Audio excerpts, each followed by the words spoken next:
আসসালামু আলাইকুম। আজকে আমি আপনাদের সাথে শেয়ার করব আমি কিভাবে মাশরুমটা খাই, কিভাবে মাশরুমটা সতে করি। প্রথমে আমি কিন্তু মাশরুমটাকে ট্যাপ ওয়াটার দিয়ে খুব ভালো করে ধুয়ে নেই। তারপর এরম পেপার টাওয়েলের ওপরে রেখে দেই, পানিটা শুকিয়ে যায় কিছুটা। অনেকে বলে মাশরুম ধুতে নেই, কারণ রান্নার সময় নাকি অনেক পানি বের হয়। বাট মাশরুমে অনেক ময়লা থাকে, ওটা না ধুলে আমার খারাপ লাগে। এজন্য আমি ধুয়ে তারপর ওটা পেপার টাওয়েলে রেখে দিই, পানিটা সোক করে নেয়। খুব একটা বেশি পানি বের হয় না রান্না করতে গেলে। তারপরে আমি এখানে কিউব কিউব করে কেটে নিয়েছি, তার সাথে নিয়েছি গার্লিক আর অনিয়ন। পেঁয়াজ এবং রসুনটাকে কুচি কুচি করে কেটে এটাকে এখন আমি অলিভ অয়েলের সাথে একটু ভেজে নেব। অনেকে বাটারে রান্না করে, আমি অলিভ অয়েল দিয়েই করেছি।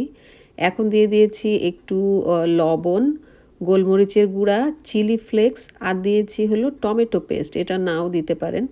আর আমি একটু ঝাল ঝাল চাচ্ছিলাম, এই জন্য একটু ঝালমরিচের গুঁড়াও দিয়ে দিয়েছি, ওটা আপনারা স্কিপ করতে পারেন। আর এখন ওটাকে একটু ভেজে নিয়ে তারপরে আমি যে কাটা মাশরুমগুলোর মধ্যে দিয়ে দিয়েছি। অনেকে বলে ঢাকলে অনেক পানি বের হয়, বাট আমি একটু ঢেকে দেব। এখন মশলার সাথে খুব ভালো করে মাশরুমগুলোকে মেখে নেব। তারপর ঢেকে আমি ঢাকনা তুলেছি 4-5 মিনিট পরে। অল্প একটু পানি বের হয়েছে, ওইটাতেই মাশরুমটা কুক হয়ে যাবে আর কি। ঢাকা দিলে একটু তাড়াতাড়ি কুক হয় আমার কাছে মনে হয়।